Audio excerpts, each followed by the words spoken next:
A Organización de Produtores de Mexillón de Galicia, Omega, recibiu o recoñecemento de organización de ámbito transnacional. A distinción publicada no BOE entrega a Omega este recoñecemento ao contar entre os seus socios cunha instalación acuícola de Portugal, converténdose así na primeira organización de España con este recoñecemento. Dende Omega celebraron a distinción realizando a iniciativa Bateas Abertas, unha xornada para mostrar o traballo nas bateas. Pois estivemos vendo un pouco os distintos procesos de elaboración do mexillón, desde o seu encordado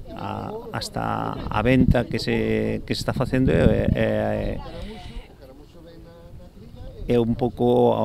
o mirar como se fan os distintos procesos e tomar constancia de que é un traballo pois bastante complicado pese a todo e que a xente pois tamén visualice un pouco cales son as distintas formas de traballo. Na xornada, os visitantes puideron ver numerosas das tarefas que realizan os bateeiros, tanto nas bateas como en terra. Cando nós recollemos a semilla, na primeira fase, encórdase e esa semilla ao cabo duns meses adquire un volumen que o que fai falta é desdoblalo ou facer dunha corda faise dúas ou tres para que o mexilón crezca máis grande e máis homogéneo. As xornadas tamén sirven para buscar a máis xente que queira traballar no mexillón e dar así relevo xeracional ás persoas que se están xubilando. É un traballo que necesitamos relevo, sin duda, e é un traballo pois, super gratificante, o sea, traballas nun entorno mariño onde cada día aprendes unha cousa nova,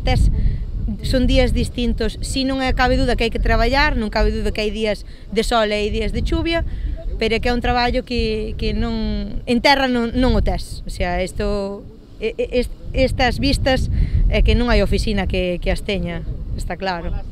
A xornada celebrouse nun momento no que está comezando unha das campañas máis importantes para os bateeiros, como é a do verán. Dende Omega sinalan que aínda é cedo para facer unha previsión, pero que son moi optimistas e agardan unha boa produción.